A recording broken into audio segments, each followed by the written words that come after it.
ಕಾವೇರಿ ನೀರನ್ನು ತಮಿಳುನಾಡಿಗೆ ಹರಿಸುವಂತೆ ಆದೇಶ ನೀಡಿರುವುದು ಸರಿಯಲ್ಲ. ಈಗಾಗಲೇ ನಮ್ಮ ರಾಜ್ಯದಲ್ಲಿ ಮಳೆಗಾಲ ಮುಗಿಯುವ ಹಂತಕ್ಕೆ ಬಂದಿದೆ. ಇಂತಹ ಸಂದರ್ಭದಲ್ಲಿ ತಮಿಳುನಾಡಿಗೆ ನೀರು ಹರಿಸಲು ಸಾಧ್ಯವಿಲ್ಲ. ಈ ವಿಚಾರದಲ್ಲಿ ಸಿಎಂ ಡಿಕೆ ಶಿವಕುಮಾರ್ ಸರಿಯಾದ ದಿಕ್ಕಿನಲ್ಲಿ ಸಾಗುತ್ತಿದ್ದಾರೆ ಎಂದು ವಿಧಾನ ಪರಿಷತ್ನ ಮಾಜಿ ಸದಸ್ಯ ಎಚ್ ವಿಶ್ವನಾಥ್ ಹೇಳಿದರು. ಮೈಸೂರಿನಲ್ಲಿ ಸುದ್ದಿಗಾರರೊಂದಿಗೆ ಮಾತನಾಡಿದ ಅವರು, ತಮಿಳುನಾಡು ಸಿಎಂ ವಿಜಯರನ್ನು ವಿಶ್ವಾಸಕ್ಕೆ ತೆಗೆದುಕೊಳ್ಳುವ ಮೂಲಕ ಸೌಹಾರ್ದಯುತವಾಗಿ ನಡೆದುಕೊಂಡಿದ್ದಾರೆ. ಈ ವಿಚಾರದಲ್ಲಿ ಡಿಕೆಶಿ ನಡೆ ಸ್ವಾಗತಾರ್ಹವಾದದ್ದು. ಆದರೆ ಕನ್ನಡ ಪರ ಸಂಘಟನೆಗಳು ಬಂದ್ಗೆ ಕರೆ ನೀಡಿರುವುದು ಸರಿಯಲ್ಲ. ಬಂದ್ಗೆ ಯಾರು ಬೆಂಬಲ ನೀಡಬಾರದು ಎಂದು ತಿಳಿಸಿದರು. ವಾಟಾಳ್ ನಾಗರಾಜ್ 50 ವರ್ಷದಿಂದ ಈ ಬಂದ್ ಮಾಡ್ಲಿ ಏನಾಯ್ತು ಬಂದಿಂದ? ನಾನು ಕನ್ನಡ ಚಳುವಳಿಯಲ್ಲಿದ್ದವನೇ. ವಾಟಾಳ್ ನಾಗರಾಜ್, ಸಂಪಂಗಿ, ನಾರಾಯಣ್ ಕುಮಾರ್, ಎಷ್ಟು ಜನ ಚಳುವಳಿ ಅಂದರೆ ಜನ ಬೆಚ್ಚೋಗೋರು. ರೈತ ಚಳುವಳಿ ಅಂದರೆ ಜನ ಬೆಚ್ತಾ ಇದ್ರು. ರೈತ ಚಳುವಳಿ ನಂಜುಂಡಸ್ವಾಮಿಯವರು ಎಲೆಕ್ಷನ್ ನಿಂತ್ಕೊಂಡ್ಬಿಟ್ರು, ದಬಾರದು ಮುರಿದೋಯ್ತತ್ತ ಕಡೆ. ವಾಟಾಳ್ ನಾಗರಾಜ್ ಎಲೆಕ್ಷನ್ ನಿಂತ್ಕೊಂಡ್ರು, ಆಯಿತು ಕತ್ತಿದ್ರು.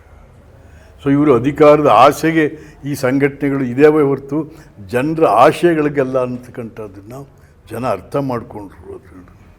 ಆದ್ದರಿಂದ ಯಾರು ಕೂಡ ಅದಕ್ಕೆ ಬಾಗಿಲು ಹಾಕೋದು ಯಾರು ದಯಮಾಡಿ ಸಾಕು. ವಾಟಾಳ್ ನಾಗರಾಜ್ರೆ, ನೀವು ದೊಡ್ಡ ತೋಟ ಮಾಡಿದಿರಿ ಇಲ್ಲಿ ನಂಜನಗೂಡ್ತವು, ಅದು ನೋಡಕ್ಕೆ ಬಂದಾಗೆಲ್ಲ ಚಳುವಳಿವನು. ಜೀವ super speciality trauma emergency 24x7 ತುರ್ತು ಚಿಕಿತ್ಸಾ ಸೌಲಭ್ಯವುಳ್ಳ ಆಸ್ಪತ್ರೆ. ತಜ್ಞ ಅನುಭವಿ ವೈದ್ಯರ ತಂಡದಿಂದ ಜೀವ ಸೂಪರ್ ಸ್ಪೆಷಾಲಿಟಿ ಆಸ್ಪತ್ರೆ ಪ್ರಾರಂಭ.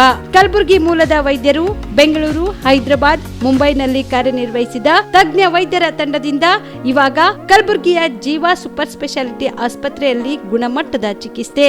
ಅನುಭವಿ ವೈದ್ಯರ ತಂಡದೊಂದಿಗೆ orthopaedic, neuro surgery, general surgery, general medicine, urology, gastro surgery, obstetrics, paediatric, gynaecology, cardiology, neurology, dermatologist ಸೇರಿದಂತೆ OPD, IPD, ICU, NICU, ultrasound, 2D echo, laboratory, major OT ಸೌಲಭ್ಯದೊಂದಿಗೆ ಎಲ್ಲ ರೋಗಕ್ಕೂ ಒಂದೇ ಸೂರಿನಡಿ ರಿಯಾಯಿತಿ ದರದಲ್ಲಿ ಜೀವ ಸೂಪರ್ ಸ್ಪೆಷಾಲಿಟಿ ಆಸ್ಪತ್ರೆಯಲ್ಲಿ 24x7 ಎಮರ್ಜೆನ್ಸಿ ಚಿಕಿತ್ಸೆ ನೀಡಲಾಗುವುದು.